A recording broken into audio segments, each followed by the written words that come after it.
Hello, and welcome to the Hamumu Halloween Home Horror Hoedown. The podcast where we watch 31 horror movies throughout the hallowed month of October. Ranging from the critically acclaimed to film school projects gone gruesomely awry. And we take them all way too seriously. I'm your host, Mike Hummel. And I'm your host, Sully Hummel. Now warning, we use a ghoulish number of spoilers, so watch the movies first. Second warning, we don't know anything about anything, so don't take us seriously while we take these movies seriously. In 2019, there were something like 4 movies with La Llorona in the title. In 2020, there were more. Yeah, suddenly that became a very popular folktale or mythology to use in storytelling. I wonder if somebody was shopping their script around Hollywood and everybody was like, no, we don't want that. Let's go work on our version. I mean, I wouldn't put it past Hollywood. But also, I feel like, over the last 5 years, there's been this push for a more multicultural approach to entertainment. So I sort of think this is one of the more accessible Hispanic. They're going for the easy ones. Yeah. So they were like, this one translates well. People will understand this. It doesn't get too weird. Well, let's find out if it does with La Llorona from 2019. This is a Guatemalan film in Spanish, and it is about a general, one of those evil Latin American dictators, who has been genociding people left and right. Or has he? He's acquitted on that charge. Actually, not true. He was convicted, but then it was overthrown by whatever court he had clearly... Oh, yeah. I totally forgot that. Yes, the totally fake legal system undid the conviction. Yeah. So, that means he's not getting the justice he needs from the natural world, so evil spirits come and torment him to get that justice for all the many people who have died. Yes, for all the many people who have died in general, but then also very specifically this one woman that he had tortured basically because he was trying to get information from her, and in doing so ended up drowning her children in the river. Yeah, good way to get info, but it did not work. No. So this movie was not in English. We watched it with subtitles. But, the very beginning of it, the first, 15 minutes of it maybe was this trial, all of this information coming out about what he had done. And I just want to say, the smarmy lawyer for the rich, privileged person, that character is the same no matter what language they're speaking and no matter what culture they're from. I didn't need to read the subtitles of his lawyer to understand the gist of what his lawyer was doing, because it just... smarm. Speaking of those subtitles, though, we didn't just have Spanish in this movie. We had a language that I should probably know how to pronounce. Cachiquel. I don't know. A Mayan language. Yes. Which a bunch of the characters spoke because that was the group that he was genociding. So, conveniently, also the race of his household staff. Every single servant in this movie was Mayan. Of course. And there was a major element of racism, class, colorism to this whole thing. For sure. There was a point in the trial where he's defending himself and he's like, I wasn't committing genocide. My intention was just to create a national identity. And I'm like, okay, so you're admitting that you were committing genocide?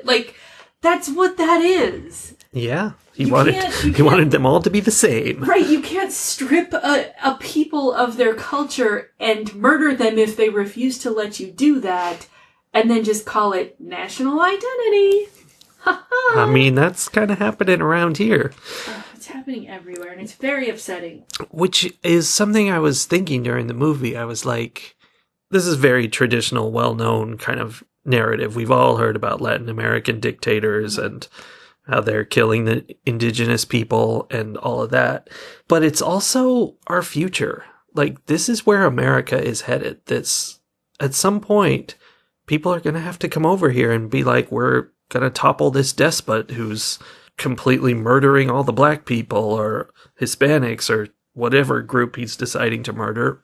Everyone who's not white, I guess, is the group in question. I mean, I feel like getting there, I mean, we're there. We just don't have, there just aren't any other countries that are big enough at this point and strong enough to come in and tell us what to do. That's kind of the problem. Because we spend all of our money on weapons. Which is exactly the kind of thing these guys do, so yes. Great. They just happen to, have small countries, and we have a country that takes up half a continent. Yeah. We got to kind of see that from the inside with this movie. So that was one of the things I wanted to say is I really thought it was fascinating to get this story of oppression, but sort of from the perspective of the oppressors. Yeah. Which was very interesting. Like, to hear a bad guy's story from the inside, where you're literally seeing that idea that everyone is the hero of their own story. Yeah, and his family, it was mostly about them, not him. And they were, like, not on board. His wife was so on board. But everybody else was not really on board exactly. They just were, like, kind of stuck. Like, this is our family. We care about you. Yeah. I mean, I think also, like, they had been, I want to say oblivious, which seems like giving them too much of an out. They had been intentionally oblivious about what was going on. And, I mean, because, his daughter definitely was questioning what was going on and was having an issue and trying to kind of push back, but she was doing it very gently. Yeah. And I mean, that sounds like America right there. That's the not enough momentum. The white people trying to be allies. Right, to be a full-grown adult, having grown up in the household that she grew up in, with everything going on around her that was going on around her, and she's just like, what? Dad was not a good guy? Yeah. Huh? And that's definitely the way a lot of white Americans these days are behaving. Particularly, I think, people our age who, were raised with the storybook idea of, like, color doesn't matter. Yes, totally. Fixed everything. That 80s and 90s thing, everybody was like, well, I'm glad that's over. Right. And we grew up during that. And then now we're all in our 40s and going, what? Racism still exists? What? And it's, and then are surprised when all of the people of color in our lives are like, yeah, where have you been your whole life? Mm-hmm. That was one of the things I kept thinking about the mom, the wife, Donna Carmen. I kept having to remind myself that this was a family in Guatemala. Like, these were not white people. They were Guatemalans. They technically, like, if they lived in our country, they would be considered people of color. Sure, but they're the white people of their country. Exactly, and I kept thinking, like, oh my gosh, Donna Carmen is such a Karen. Yeah. But, it's perspective, right? Like, she was the Karen of her country. That's because white isn't anything. It's not a race. It's just whoever's in charge. That's white. I mean, it has become a certain race. It's that idea. It's that mentality. It's whoever thinks they are superior to everyone else in their area. And it just so happens that white people do that everywhere. Everywhere.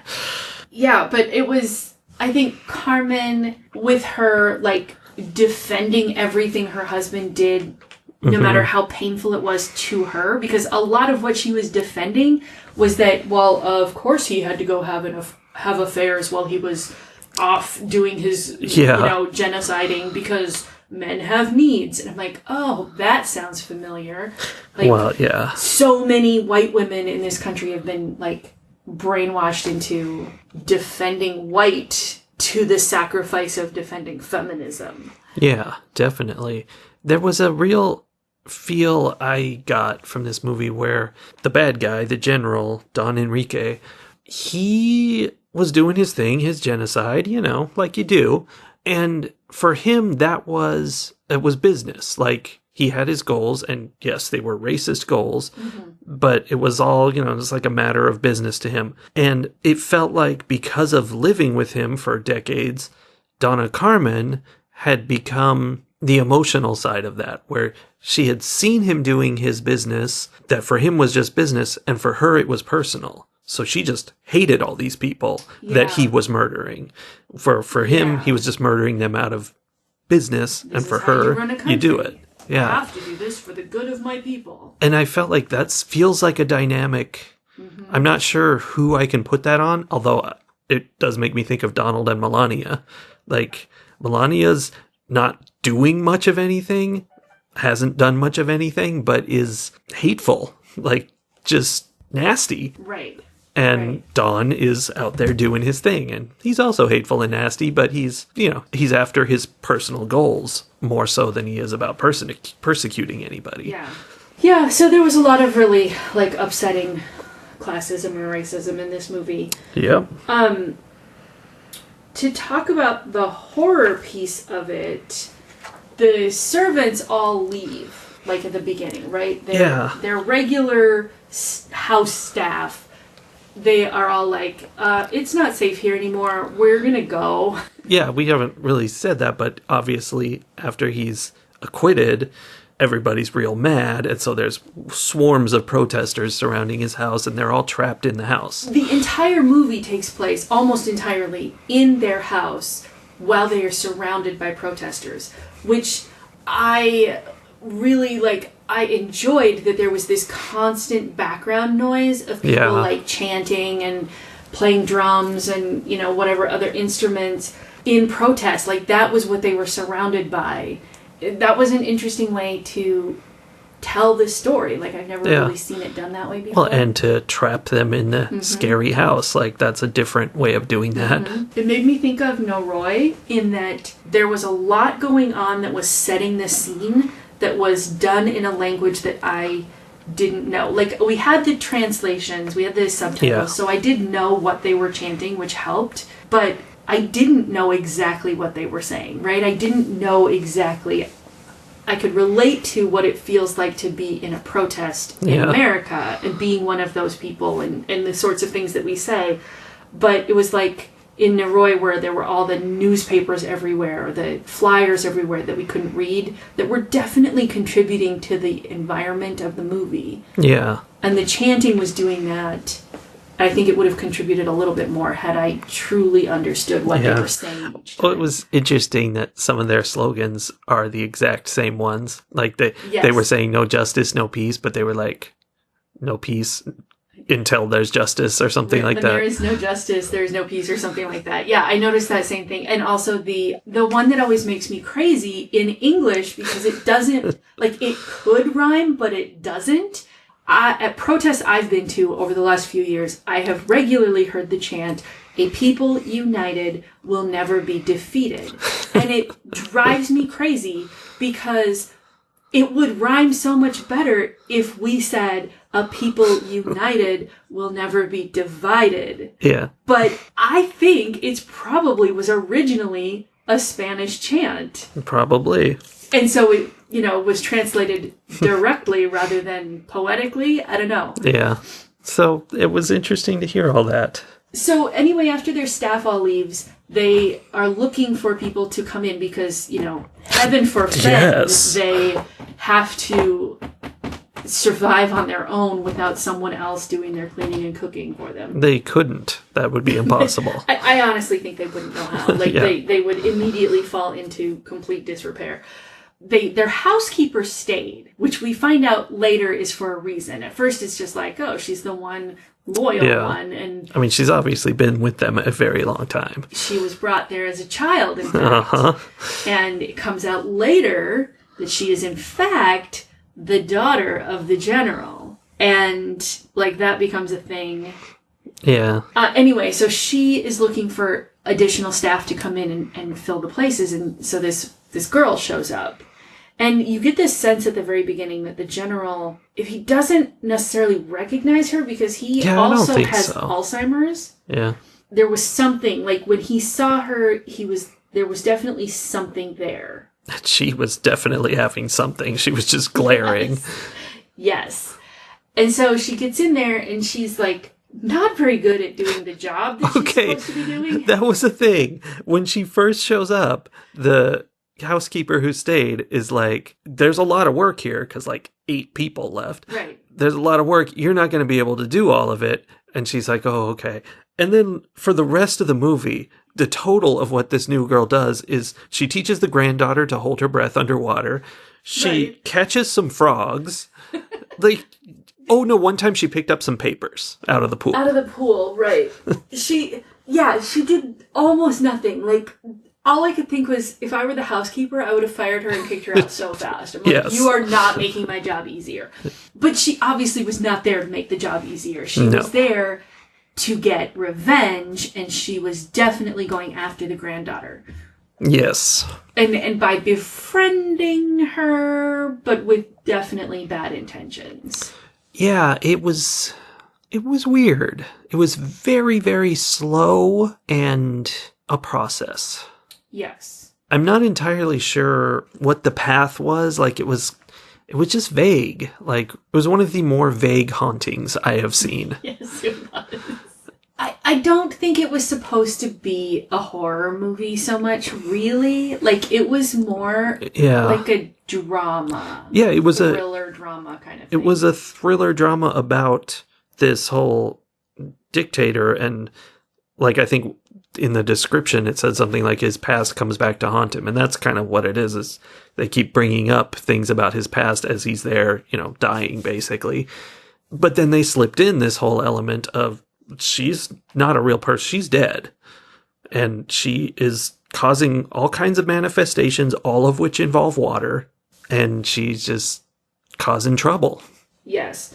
To be honest, I don't think this is the general story at all. Like, it's told through him, or, using him as a vehicle, but this is his daughter's story. Yeah, she's like the main character. I think of all the people who are experiencing horror in this movie, she is the one who is experiencing the most. Like, first of all, she's learning all these things about her family, about her father. She has these conversations with her mother where she's realizing, like, oh, my mom is super racist. Yeah, and she's bad. Super sexist and, all of this stuff. And has been, mistreated her whole life in ways I didn't know about. Several times, things happen to her daughter that are dangerous or scary, or her daughter goes missing, or, like, her daughter is under attack. And as much as she's learning all these bad things about her father, she also loves him and is watching him be ravaged by illness and Alzheimer's. Yeah. At the same time that she's trapped in this house where she can't go to the job. Like, she's a trained medical professional. Like, she's supposed to be at the hospital working, and she can't. So she's now, like, because of all the stuff that's happening, like, her whole life has been cut off from her, and she's trapped in this house. And, like, there's just so many things going on. Like, and she learns she has a half-sister who's been her, she's treated like a maid, like, her whole life. Like, there's all these things that she's learning, and I don't want to make her out to be the victim of the story, because she's absolutely not. But I think this is kind of her story as much as it's Alma's story. Yeah.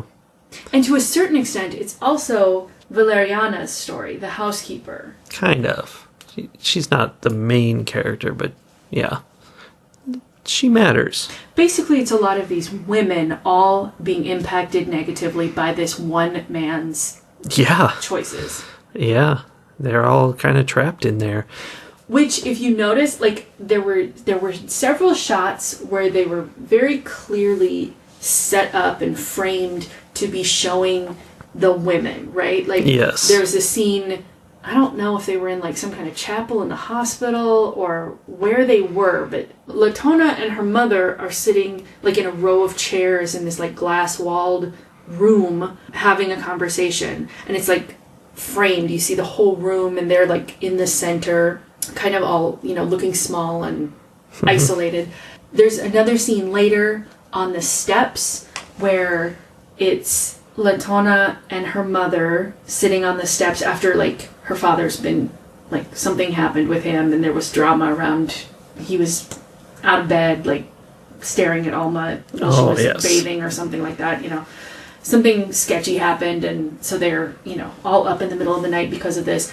And at first it's Latona and her mother, and then the little girl comes down, and so then it's the three of them all like in the stairs vignette, basically. Yeah. And then even after that, there's a time where I forget if they're all looking out the window or something, but it's Carmen, Latona, the daughter, and then Valeriana is with them too. So then it's the four women. Like it's they just keep gathering all of these women together and bringing them closer together as they isolate the dad, the general, more and more. I definitely noticed that. And I was going to say he's the only guy in there, but there was one other guy, the like military bodyguard guy who kind of disappears. He's not in much of it. Yeah, that was an interesting character because I really thought, because in an American story, you can't have any story without having some kind of romantic resolution where the woman ends up with a man because she can't be happy until that happens, right? I was so sure that guy was going to end up like somehow saving them or being a part, like that he and Latona were going to end up together somehow or have some kind of romantic entanglement. Yeah. And he was just there to be the bodyguard. He was taking care of the general, and that was it. Yeah, pretty much. I mean, maybe there was something going on, but I don't know. Nothing else I can think of.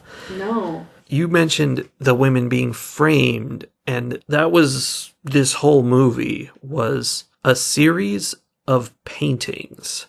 It was like there were shots in this movie that were 4 or 5 minutes long of just the camera in one spot, slowly zooming out for the entire shot. And it was really slow. It was. Like, it would just go, and you could definitely see it was artistically framed, and the fact that it was giving you more and more information as it zoomed out, you would see more and more stuff. You would learn things. Oh my gosh, the scenes at the beginning from the trial where it's like zoomed in on that one Mayan woman's face, and then it comes, you don't know why she's there, and then you're seeing her translator, and then you're seeing her family behind her, and then it pans out enough, and you're like, oh look, there's Latona and Donna Carmen. Yeah, and it just goes and goes, and that was probably the longest shot in the entire movie. I don't know, this was a very slow movie. There was a lot of that in it. One question for you. How did this movie end? Well, it ends with Latona, Sarah, the granddaughter, and Valeriana watching Donna Carmen choke Don Enrique to death. And then there's a funeral. Yeah, because she was possessed by Alma in like half of this movie. She was like having dreams that were actually Alma's life. Yes. Yes. Yeah. So we have this whole flash of like, it's sort of like a flashback where we're finding out what happened, and we, learned that Alma, that her children were drowned and Alma was shot.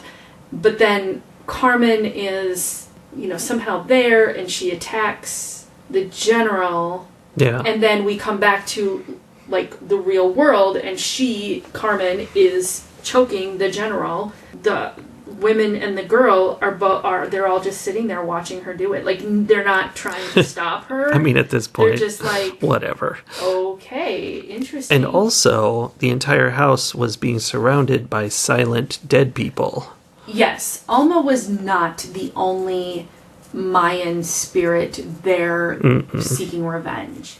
And then we end on the very final note is a little like epilogue where the next general in line, I assume, is I like remember. In a bathroom, and he's using a urinal, and suddenly there's water everywhere, and he's hearing the crying sound that the other general had been hearing.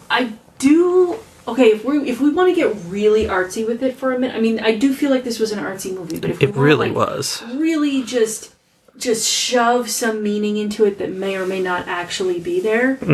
What I want this movie to be about, on some level, is the inevitable death of these old conservative mindsets that, hear these progress. Super old, super racist, super horrible people are dying, and they're not going easy. No, they're not. But they're gonna go. And, Yeah. you know, the next generation's not great. Like, I don't think Latona She was was oblivious. the epitome of wonderfulness, but she was definitely better. And then Sarah, the granddaughter, was super better. Like, she had no issue whatsoever with Alma or any, like, she just didn't even... Yeah. She's just like, she's just a person. I like playing with her. She's teaching me how to hold my breath. And I was like, oh, baby. Yeah. Maybe don't play that game with the ghosts. Yeah, it's not great. But yeah, I can see that. That's kind of fun. Yeah, I like that. The danger is there that that's a story we like to tell ourselves that, conservatism is dying off with old people. But and it's not. It's not. And there are plenty of people your age and my age and, you know, younger. I mean, I think many of the people our nephews hang out with have questionable... White supremacist. Yeah. Yeah. So, it's a nice fairy tale, but it's not really reality. Yeah. But I think it does reflect a real reality of progress over time, you know. We're not there. We're not going to get there as soon as the next generation dies, but every generation is better than the last. I would like to think so, like as a whole, yes. The other thing it could be talking about, because we never found out anything about Latona's baby daddy. Like, I don't think she was married to him. Maybe she was, I don't know. Anyway, he's gone, he left her. I definitely had this sense that maybe he was chased away by her father, and that he may have been indigenous himself. Oh, he definitely was. Or mixed, or some kind of, you know, that there was something other than just the privileged, you know, higher up, high class people there. So, you know, again, there's her parents who can't stand the idea that she was with this person who's less than them. Yes. Then there's her who's like, was open-minded enough to think that there was a possibility for a relationship there. And then there's her daughter, who is now, if he was Mayan in any way, is now a combination of the two. And I think that is the hope that I have as the generations change, that more and more and more people are just a blend of various cultures. I mean, that's nice, but it's still, there's always white. White meaning people in charge. That's always going to be the thing, no matter how genetically people are, you know, created. I mean, but the thing is, as things get more and more and more mixed, those white people who pride themselves on not having, you know, not being mixed and pure, like, there's not very many of those people left, and there's fewer and fewer with every generation. I mean, look at the population in Texas now. You know, over the last 10 years, 4 million additional people in Texas, and 95% of them were people of color.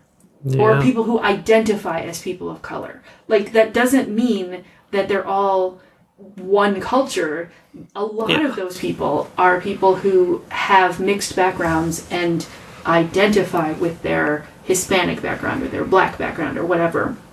And so, you know, the more and more and more people there are who have close family members and see themselves as not white, no matter what they look like, is going to change that. I mean, that's why all the Republicans in Texas are losing their minds right now, because the white majority doesn't exist, or like is almost gone in Texas. It only exists in gerrymandered form. Yes.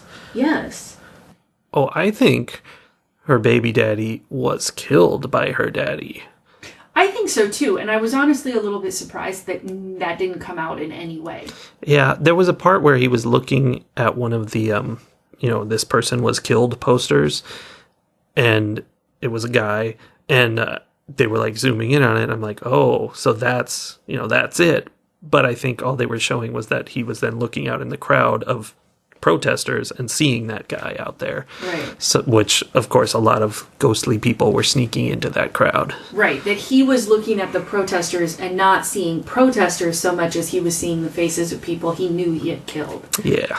But yeah, I It definitely wasn't part of the story in any way, but in my mind it is super canon that her daughter's father is Mayan and was part of the genocide.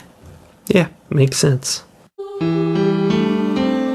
Ratings.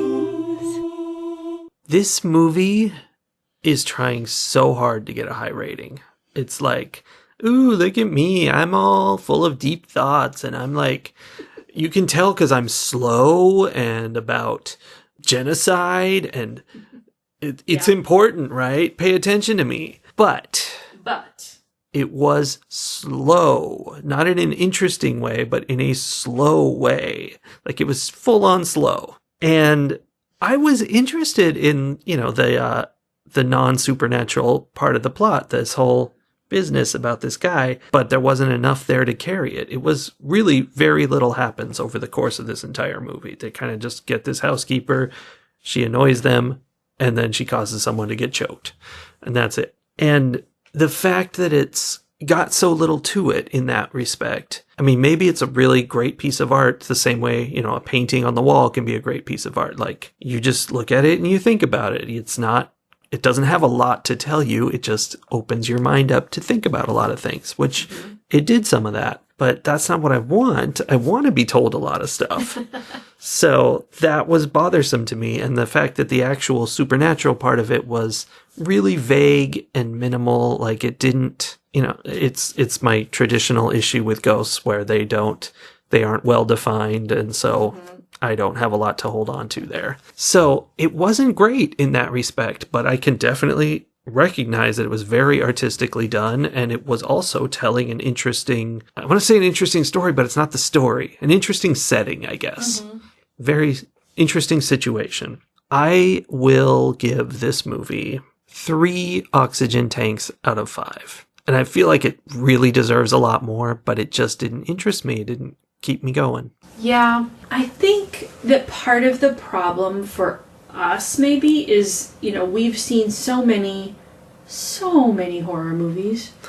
We have. Oh, so many horror movies that there was nothing surprising about the horror side of this story. No. Like, the minute that the general spotted Alma out in the crowd looking up, I was like, oh, well, he definitely killed her. She's definitely La Llorona, which tells me she probably has some children who are dead. And, I knew exactly what was going to happen. She wants revenge. Right. And then I was like, okay, so here it comes. And then nothing really happened. She didn't really get revenge on him in any way, other than eventually he died. He was going to do that anyway. Yeah, it was not going to be that long. He was sick and demented and not long for this world, even without this spirit woman coming. Yeah. It was extraneous. And then there really was very little in the terms of actual haunting happening. I mean, she took a naked bath and there was water coming from I don't know where. Just running all over everywhere. the floor. The daughter went in the pool, but honestly, La Llorona wasn't the one who was dangerous to the daughter, or the granddaughter, I mean. Grandpa was, because he was the one shooting at her, because he thought she was Alma. And that was that was part of it. Like, she was causing more trouble for him, more unpleasantness. Like, when she was taking her naked bath, that was a trap. Like, she set that up. And that was kind of cool. And then he gets in trouble because he's, being a lecherous old man, which he was. But also, she's like, oh my God, he's staring at me. I know. Because she did this whole thing where she was taking the granddaughter away by, befriending her and getting her separated from her family. Her with frogs. She was taking the emotional connection with Grandpa away by, making them hate him, making Donna Carmen certainly hate him. And she was causing him to be a danger to everyone else. Yes, she was causing potentially for him to kill his granddaughter or even kill Donna Carmen at the very beginning when it was just noises she was making. Right. And so she was getting in there and kind of pulling things apart and causing trouble. The thing is, all those things were happening anyway because of the trial. La Llorona kind of like was sleeping on the job and didn't show up until after the protesters were already going to do the job that she was trying to do, basically. Yeah, they sure tried to. So I think, like, I say all of that because this is probably a much more interesting, captivating story for someone who hasn't ever seen a ghost story before. Yeah, for the drama crowd, that's why. Yes. And this definitely feels like the kind of movie that would, like, win a lot of awards and get a lot of recognition. And you know, I think that it is just one of those ones that appeals to the people who like to feel good about themselves having watched something dramatic and, you know, ooh, yeah. I have experienced a thing, which is fine, but isn't really, like, what October horror movies are about. Well. So I think if we were watching this outside of our horror movie marathon, I might give this a different rating, but because of the context, I am going to give this movie 3.5 oxygen tanks. I do think it was slow, and it was one of the least frightening, least haunting movies I've ever watched. Yeah, there was nothing scary going on. No. So, but that being said, I enjoyed watching it. I do feel like I had an experience watching it. Like, I agree with you. I learned things. I thought things. I would recommend it to other people, but not necessarily other people who are looking for horror movies. Makes sense. Now, to flip to the total opposite end of the spectrum, a movie featuring the exact same villain, I guess you could call it the villain. She wasn't really a villain in La Llorona. I don't think La Llorona is really a villain so much as it's what happens when you torture people in life and then they die and they're like mad spirits. Yeah. Although in this movie, we will now be discussing the Evil Twins. The Curse of La Llorona from 2019, starring Linda Cardellini. Don't mix it up with one of the other movies called The Curse of La Llorona. It's a part of the Conjuring universe, which I didn't know. Very exciting. Mm-hmm. In this movie, La Llorona, she's kind of a villain. Like, from the get-go, like, her origin story is like, she got mad because her husband cheated on her, so she drowned her kids. Oh, yeah, you're right. Like, she was not a good person. She was not good in her original life. But you know what? I think that's the difference. If I had to guess, I would say whoever told the La Llorona story of this woman's children were murdered and now she is a spirit seeking revenge, that's a female perspective. Uh-huh. This woman was jilted, and so she killed her children out of revenge, and now she's punished by going on and on forever trying to get her children back. That's a male perspective. Women. I mean, the whole movie, Curse of La Llorona, was all about how easy it is within our culture to blame mothers. Yeah. And to assume that mothers are bad and dangerous to their children and crazy and all of those things. Yeah, we had to, because it's about a social worker who basically has to take a woman's kids away. Mm-hmm. So there's some little Llorona action. And out of revenge... My gosh, I'm only just now seeing that she... She Lloroned that. I'm just now making that connection of, like, the loss of the children and that the social worker was doing that to her. Mm. Oh my gosh. It's deep. It's a deep movie. Mind blown. Yeah, you thought that other one was deep. Blown. This one is hardcore deep. Yeah, so she takes those kids away. The woman gets her revenge by somehow sicking La Llorona on her. I don't know the process. Because instead of praying to God to bring her children to a happy place when they are killed by La Llorona, she prays to La Llorona. It's like, check this chick out. To seek revenge against the social worker, which feels a little backwards and, not so sane to me, but that was kind of the point. Yeah, it's a movie about how women are just nuts. Yeah. Front to back. But luckily, we've got a man to come in and fix it all. Or to use the women as bait, as the case may be. So, is it just me, or was he kind of useless? He was mostly useless. I mean, we can't get too into it because of the spoilers, but yeah, this guy comes in, they hire him. It's like hiring an exorcist, but he doesn't really do a whole lot of exorcising. He just tried to fight. He was like Sam and Dean if they didn't know what they were doing. Yes, or care all that much. Yeah, he really about whether didn't they care. won or not. Like, yeah, he was supposed to be like all broody and you know, the dark hero with a past, but he just, I don't know, didn't seem to be taking it all that seriously, and was conveniently not in the room a lot of the time when things were actually happening. So the mother / social worker kind of had to do it all herself. Yeah. And speaking of things happening, this was like the opposite of that last movie where La Llorona's just jumping out of things, flying everywhere, screaming in your face. So many jump scares. I did not jump. Well, I mean, yeah, that's because you are made of ice. I don't even know. Like, how did you not jump? They were not well done. Suddenly, there's like this screamy face right in, you know, like the whole like in your face, loud noise all at once. Yeah. How does that not make your body just twitch? There are ways to do it, and sometimes it's done perfectly, and sometimes it's not. And usually the perfect ones are the really stupid ones where it's like a cat jumping out or something that's supposed to be dumb. A cat being thrown at somebody. And I get like this electric jolt and almost fall out of my chair, and I'm like, oh, I'm mad now. There was one early on in this movie where I did one of those like whole body like flinches, like you even reached out and like patted me. Yeah, I care.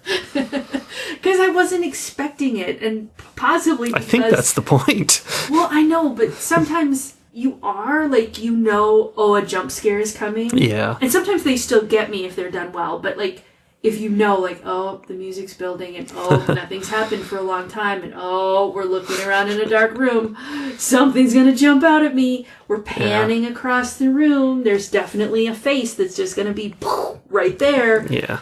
But this one, I wasn't prepared for it. This is super Conjuring, like so Hollywood, and it's like Goosebumps for adults. It's so simple and kind of dumb, and it's just like, but also entertaining. Yeah, it's fluff. It's the equivalent of a Marvel movie, but in scary movie form. Yep. It's just kind of the fun thing for grown-ups. Yeah, I agree with that. In fact, there were several points in this movie where I was like, have I seen this movie before? Like, it was so familiar feeling with not necessarily exactly the details, but like this scene feels familiar, or the fact that this scene is coming after that previous scene, or like, I think it probably had to do with the way it was shot and the dialogue and the pacing and all of that was so familiar that I'm like, I think I've seen this movie before. Yeah. But in fact, I think I was just remembering what it felt like to watch the other Conjuring movies, and it felt so much a part of that, even though it wasn't. Yeah. It barely overlapped at all. Yeah, there was just like a comment from one of the characters. Yeah. Yeah, so how would you rate this movie then? I am not a Conjuring guy. This is not for me. It's too cheesy, too dumbed down and goosebumpsy. And says the guy no, I who loves cheesy movies. I love terrible movies. This is in between window though. Yes. Yeah, this is too high quality for how dumb it is. That's what it is. Like, high quality and artsy, I can enjoy. Low quality and stupid, I can enjoy. So, anyway, I will give this 2.5 fire tree seeds out of 5. It's not terrible by any means. It's a schlockbuster.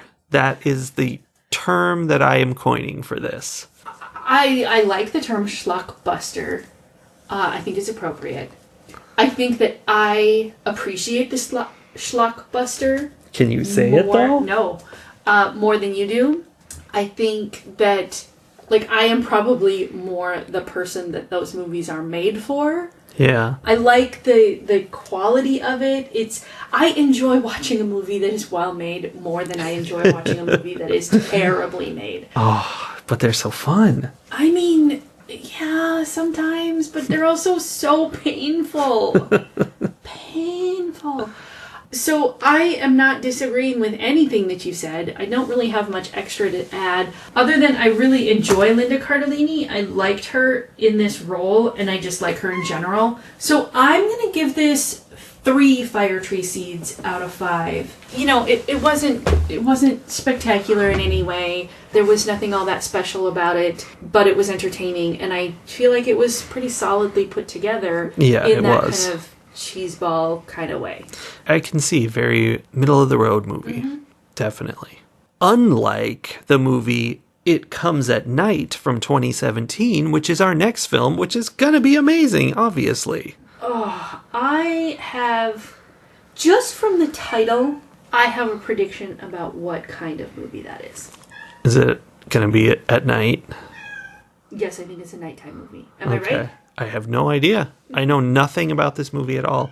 However, I know that its evil... I guess I know something. This is the thing I know. Its evil twin is the movie It Waits from 2005. Just another in the long list of things that it does. I see. Also interesting is my prediction for It Comes at Night could also be true for something called It Waits. I feel like this would be a pair of some kind of movie. I'm going to watch them and see if I was right. Are you not going to tell me? I am not. Well, I might tell you, but I'm not going to tell our dear listeners. Oh, okay. I'm going to leave them in suspense. Let's go talk about that now. Okay. Okay. Okay, bye. Bye.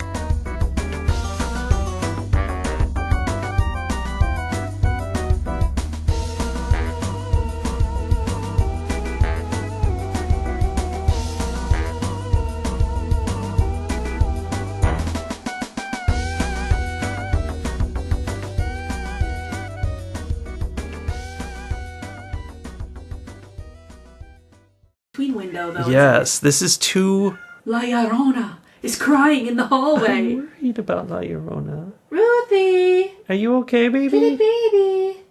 We're all in here. Come here, Everybody but kitten. you is in here.